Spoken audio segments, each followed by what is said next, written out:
Thursday afternoon, everybody. We are the Savvy Spiritual Sisters, the Yogi, the Mystic, and the Priestess.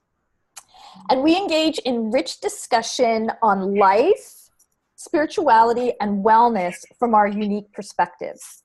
My name is Nina, and I'm the Yogi. My name is Amber, and I'm the Mystic. Hi, I'm Lisa, and I'm the Priestess. And so today we are going to be discussing integrity.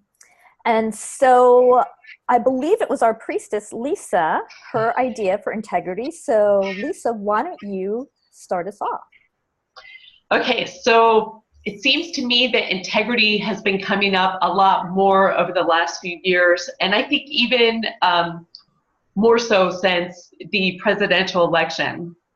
And then just recently, I've just, as I survey what's going on in my life and the lives of others around me, it's come up in a real personal way. So while whatever's going on in society and in the macrocosm always comes down to the personal, and so for me personally, I found that I had to step away from something I've been involved in for a couple of decades. It's a community that I have served as priestess, and I became aware of some things that were going on that I wasn't really in alignment with. But then as I dug deeper within myself, I found that some things that had sort of just been a little uncomfortable or wasn't sure how to sort of articulate within myself what was bothering me, I was able to dig deeper and bring it to my conscious awareness and make a more logical and analytical understanding of how certain practices were not in alignment with who I want to be and how I aspire to be my best self. And for me, that really meant that in order to be in my own integrity, I would not be able to continue and to be complicit with these practices. So I had to take a step back and just really do more, and it's going to be a process, like it's already started, but I'll do a lot more sort of inner searching so that I can make sure that whatever happens going forward and who I choose to be and how I choose to serve is in alignment with my highest integrity. Great.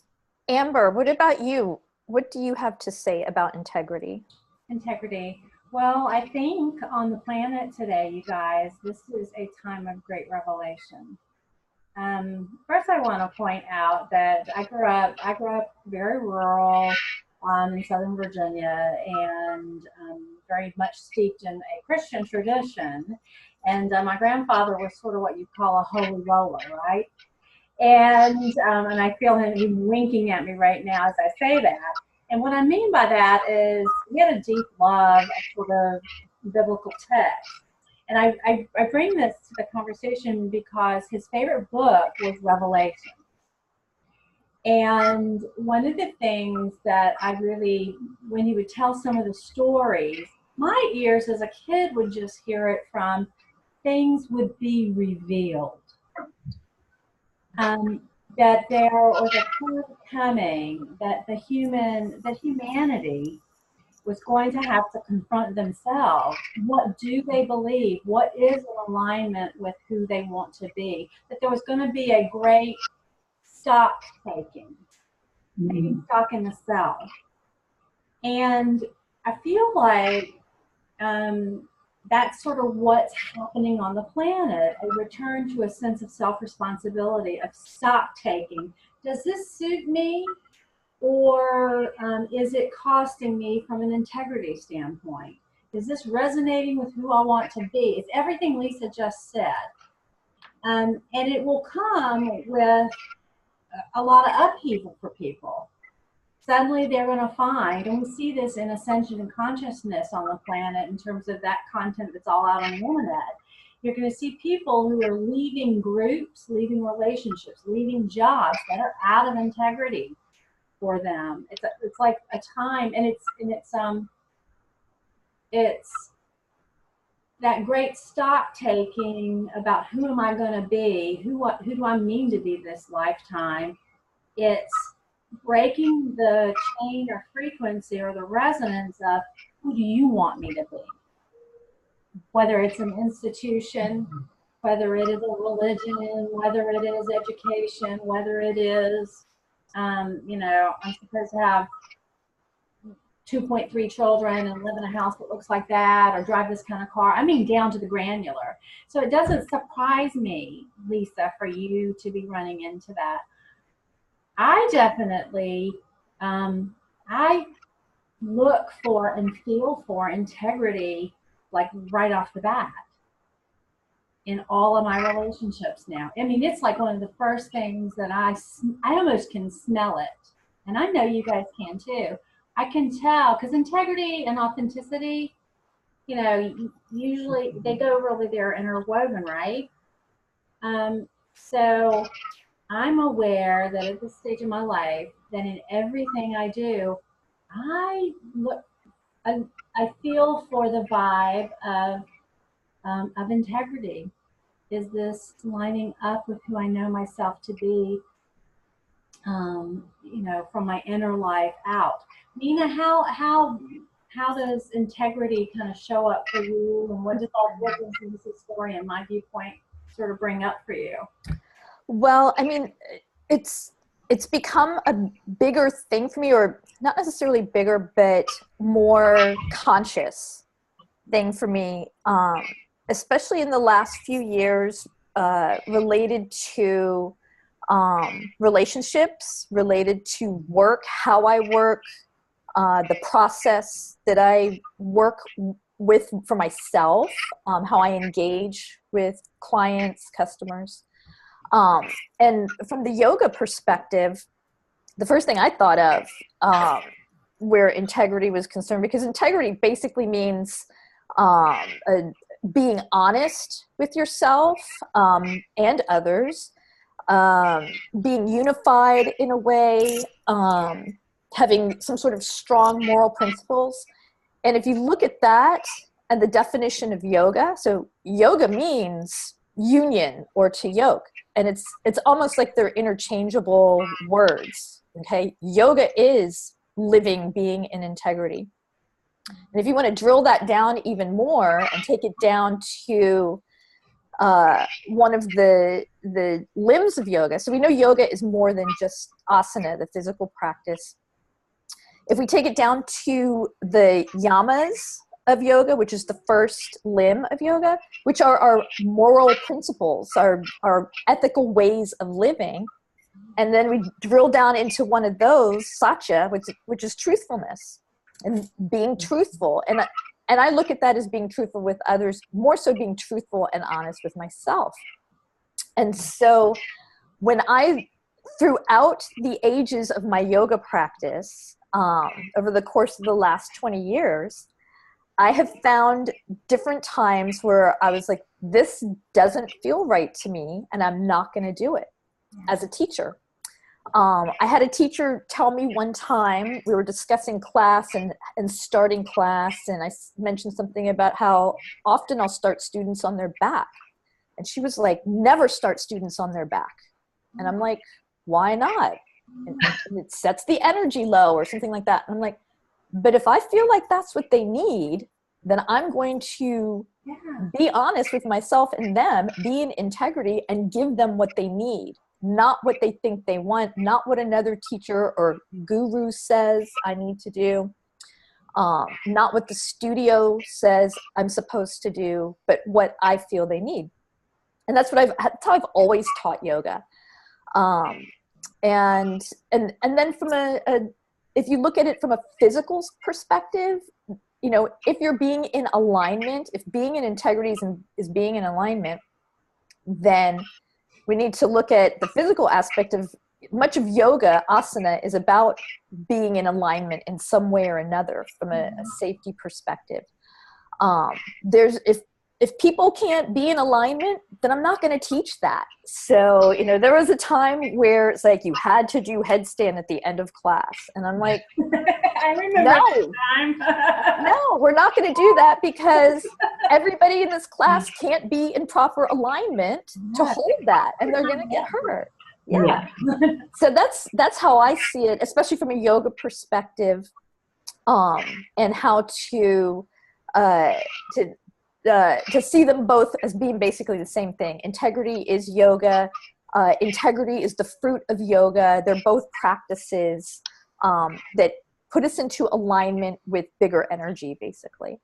Mm-hmm. Well, there's two things that came up from what you said, that I sort of want to point out to the people who are going to tune into this conversation with us, who are going to watch or listen to this. The first one is, and I have a question for you, Lisa, because it relates to this. First of all, isn't it the case, you guys, that any kind of inner practice, spiritual practice, consciousness practices, such that we're all involved with in our daily lives, such that we teach in our daily lives, isn't it true that it's tricky? You think you are coming, for example, Mina, you think you're coming to a yoga 101 type class, right? You think you just want to relax some and use yoga to go kind of within and become more relaxed, lower your blood pressure. Your primary care says you need some yoga. Okay. Isn't it really tricky? Because when you begin to move in what is an ancient and holy way, sacred art way, it sends silent signals to the psyche of the person, and it begins to change you, bring you into. I'm getting goosebumps. I have goosebumps just saying that. And then, therefore, the revelation, it's pulling you into alignment, which will include integrity, because it's the natural condition of the human psyche to be in integrity. That's part of alignment. Isn't it true that it's almost like, of course your life is going to change when you start physically and moving in those ways and coming into alignment, your outer world is going to change. So when I turn to Lisa now, am I on to something there? Oh, yeah.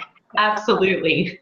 So when I turn to Lisa, to get back to her original story, because what I know about you, Lisa, is the change that you're making in that group environment as a priestess. There is, when I'm outside looking in, I see that there is a lot of loss that happens. I think there is going to be a certain amount of loss, because this is all just happening. And so, I think it's going to take a while for all the fallout to sort of go through, and it's going to be a process. And I was concerned about losing some relationships. And at the same time, those relationships are important to me. So I made sure to reach out and to, as much as possible, maintain those relationships and those connections by personal contact and explaining my point of view and everything.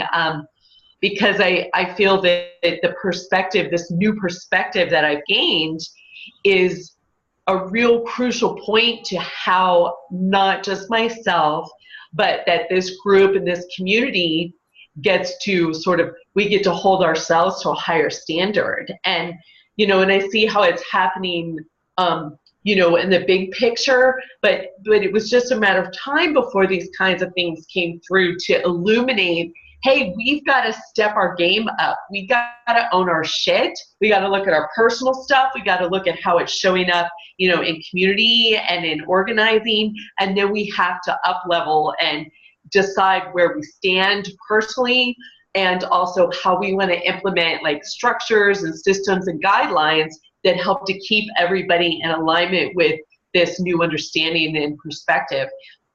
This group may not exactly be ready to hear all of what I have to say, right. and that's okay. I'm hoping that they'll come back around, and I've made the offer that I will do that. But at the same time, I see that it's a really huge opportunity, and every time I keep checking in and going, could I have done that different or better, or how could I be? I am so affirmed that I've done the right thing, I've made the best decision, and that I I wouldn't feel good or right if I had continued in the direction things were headed and just doing the same old that I have done for a long time. And if I'm going to dedicate myself to helping others work through their stuff, then I have to hold myself to a higher standard. And it's time for that. And I understand that partially the way I was able to view this, you know, and have a new perspective was because I'm understanding the astrology right now and how energetically that's showing up. So this is the story of Pluto and Saturn conjunct in Capricorn. Capricorn is an earth sign, so it's partially about the earth and the environment. It's also how we work. It's our relationships to structure and power and authority.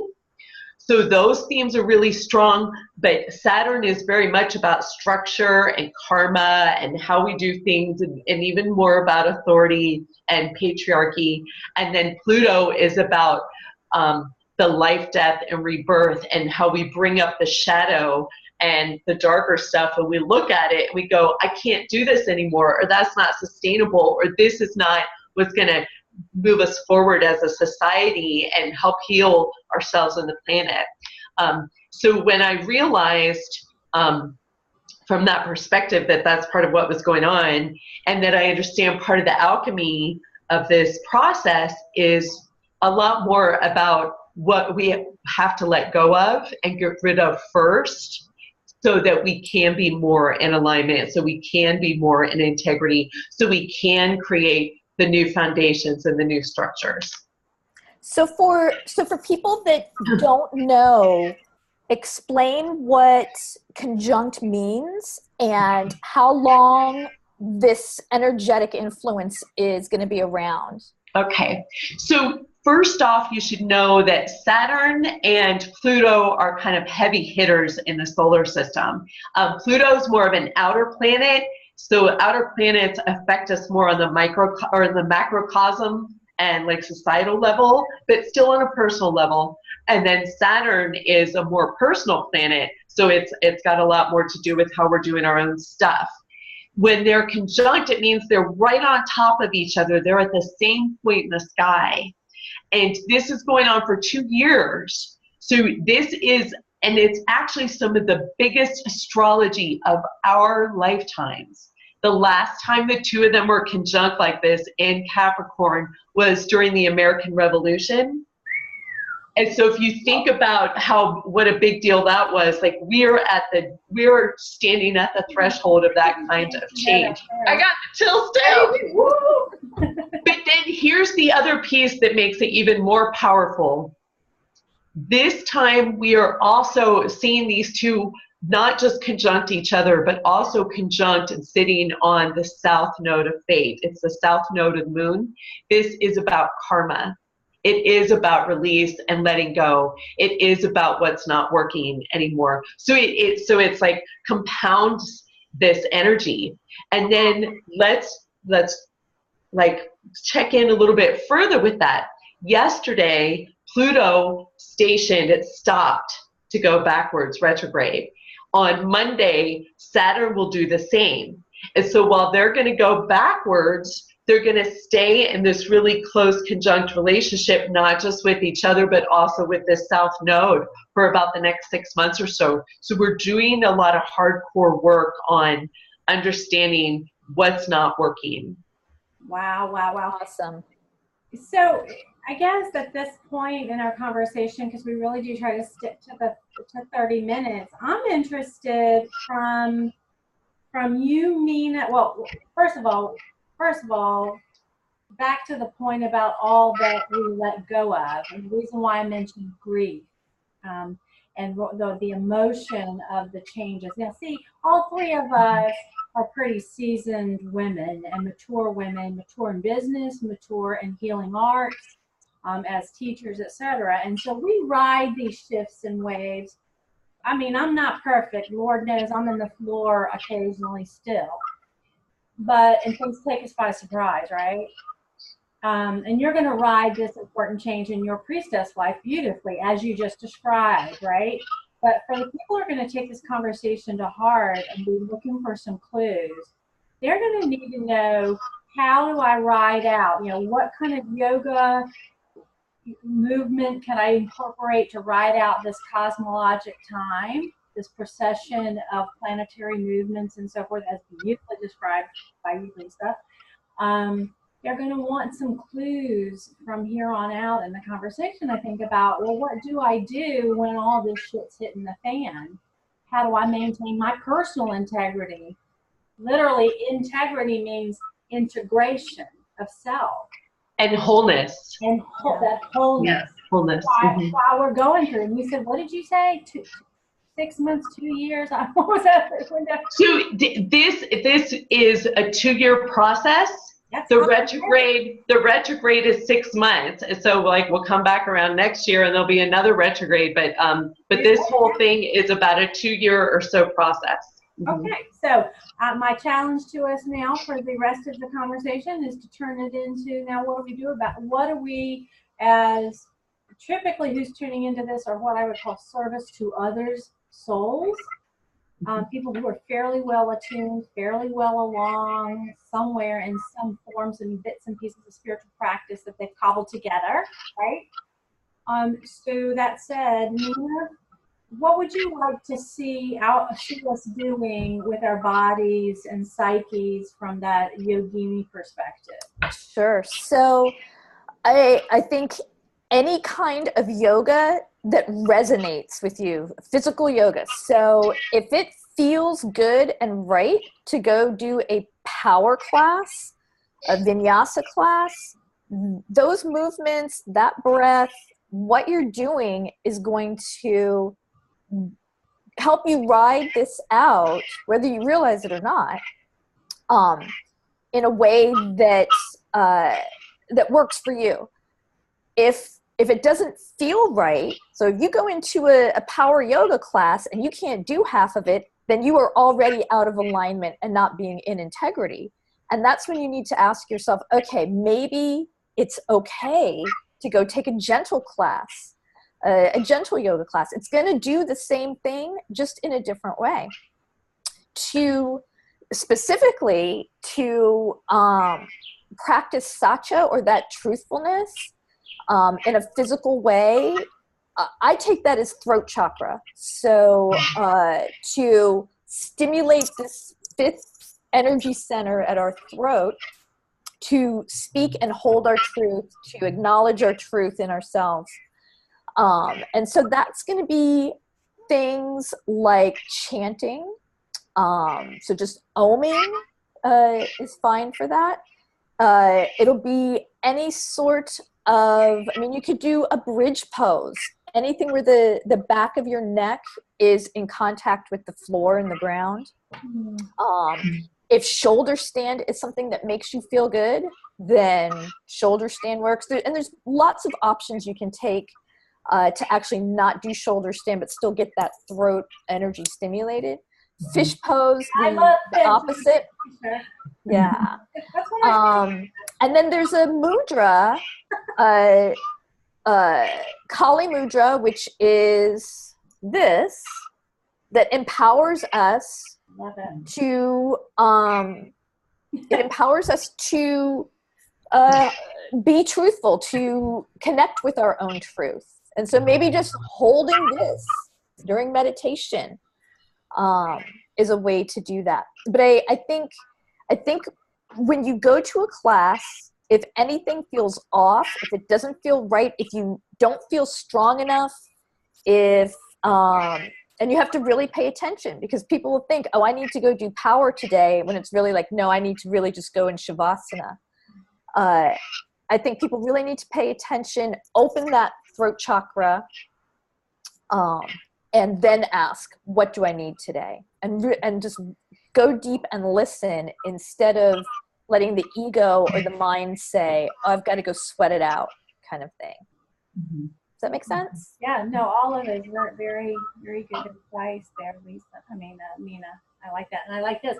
And I'm reminded of the movies. What was it? What was the movie? Charlie's Angels and those posters. It's Empowerment. Interesting how revealing. It's like hidden in plain sight. The signs, the signals that are all around us for helping us align even unconsciously, calling us to align, right? Yeah. All right, Lisa, what is your take on what would you like to see people doing in this phase? I mean, you said the revolution, energetics, you guys are the American Revolution. Yeah. Well, so what I've been doing, and I even devised an oracle and tarot card reading around all of this. But one of the questions I think that's worth like checking in and asking oneself over and over and over again is, how can I be more in my integrity? And I like that wording. You could also even ask, how am I not in my integrity? But I like a more positive wording for the question, because your subconscious will turn that over, and it will bring up answers to you and reveal things. Another thing that I think about, which was part of this process for me, is every time I'm sort of thinking about pointing a finger, we just did this, but every time I'm sort of pointing a finger, I know to every time I've got to look back around and point the finger here and go, okay, if they're doing something that I don't like, or that's pissing me off, or that, it doesn't feel good to me, I have to look inside myself and find where that same energy lies, or where I might be perpetrating the same kind of thing. So those are two important practices for me. And I also want to just read this, because I keep going back to this again and again. And it's a quote from Brene Brown from her book, Braving the Wilderness. She says, integrity is choosing courage over comfort, choosing what is right over what is fun, fast, or easy, and choosing to practice our values rather than simply professing them. So it really is living in a way that, you're not doing what's easy, you're doing what's right and what's just, and you're not just like, oh, well, that's easy and that's fun and that's what I want to do. You're like, wait a minute, if I'm in my integrity, I'm going to do things a certain way, and I'm going to stay true to that and true to myself. And so to me, staying true to oneself really trumps a lot of other things in life. Yeah, you've gardened integrity and authenticity. And I think that's true for both of you. I know that. It's certainly true for me that it's painful when I'm out of alignment. I know immediately when I have misspoken, misthought of, even to myself. If I have thoughts that I think are out of integrity, I point back to myself, and I get that crap straight. I get it straight pretty quick. I would rather, and you do have the ability in terms of thoughts and emotions. And so from my end, from a mystical viewpoint, which is really an energetic story, I would say mind your thoughts and your words. And I don't just mean the words that people can hear you say. I even mean the ones on the inside, and the ones that you're thinking of others and thinking about yourself. To make sure you're staying in integrity with yourself while nobody's looking. I think that as more of us, as it's becoming revealed, and I can't help but make the parallel. I didn't know that the conjunction of those planets and that alignment was such. The only last time was the American Revolution. This is a revolution of human consciousness that's going on our planet. So I get chills just to, here come the chills again. And I get what's called, as you do too, it's called the chills of truth. When truth is being spoken, I get all kinds of goosebumps. So I think that's an incredible, I'm glad, putting those two together is really powerful for me. Managing our thoughts, managing our emotions, staying in integrity. And when you fall out of integrity, being willing to say, oops, I think I lot of myself out here. Being willing to say, I love you. I love you. I'm sorry. Can you please forgive me? What is that? That ho'oponopono? I can't. Ho'oponopono. Like she said. The idea that we have to apply a lot of self-forgiveness when we're doing course correction for ourselves. Exactly. I think that's most of all. I do want to mention two things. I kind of like to do this with us as we do these conversations. I want to bring in an Ascended Master who is showing up for the conversation, who has been with us the entire time, and that is Saint Germain. So Saint Germain is all about, and Lisa, I think you and Nina referenced this. You certainly did, Lisa. This is a period of releasing karma, okay, and karmic ties, and releasing drama. No longer being willing to participate in drama. And so, what you can do with Saint Germain, any of our angelic realm and Ascended Master realm, all you have to do is invoke either the violet flame, which is the keeper of the violet flame, wear it like a cloak, put it around you, use the powerhouse of your imagination. We've been sold a bill of goods about that imagination is frivolous. So bring the violet flame around you when you're feeling heavy, feeling a lot of transition, and feeling overwhelmed. The other thing is a rock. There's a lot of people who come to these conversations who like their rocks and stones and so forth, right? So zircon. Zircon came to the conversation today. And what's beautiful about zircon is it is ubiquitous. It's everywhere. The planet's loaded with zircon. And this is saying that if you're listening to this conversation on replay or seeing us, life change is now here for you. There is some big stuff going on in your life, and these folks were just talking about that. The cool thing is that after the tears are over, after the grief and the suffering is over, and once you heal through that this is the promise of your birthright. You are going to begin to be a co-creator and manifestor of the life that you really do want to have from the inside out. So it's all about focus, forgiveness, and self-determination. So that's interesting that this is what came forward for the conversation, and this is what we've really been talking about.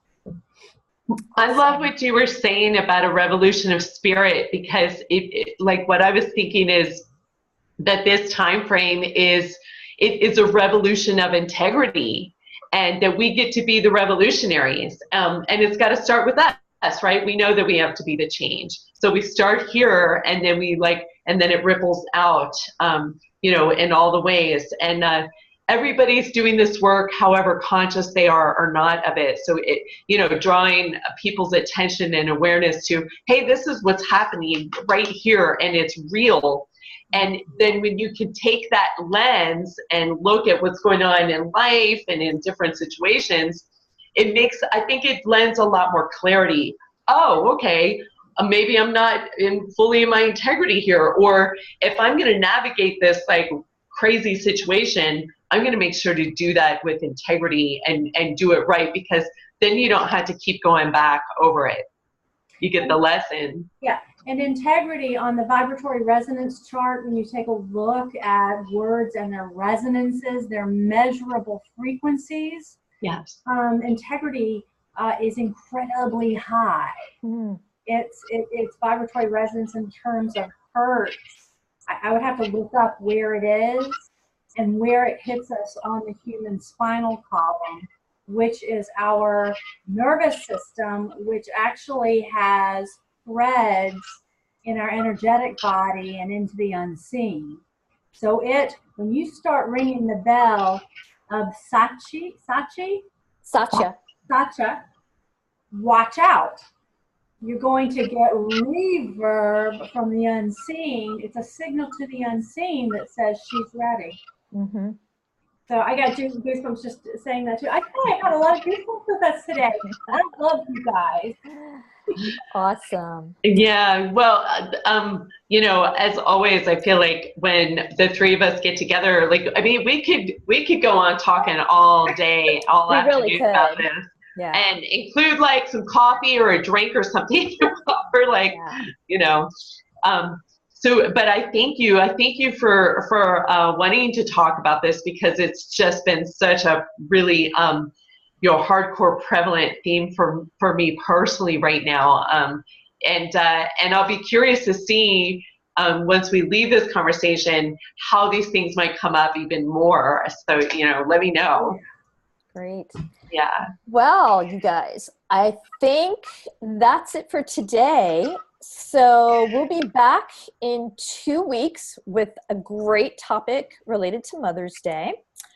But for now, we are the Savvy Spiritual Sisters. I'm the Yogi. I'm the mystic. And I'm the priestess. Thank you, everyone. Thank you. Love you. Mwah. Bye. Bye. Bye-bye.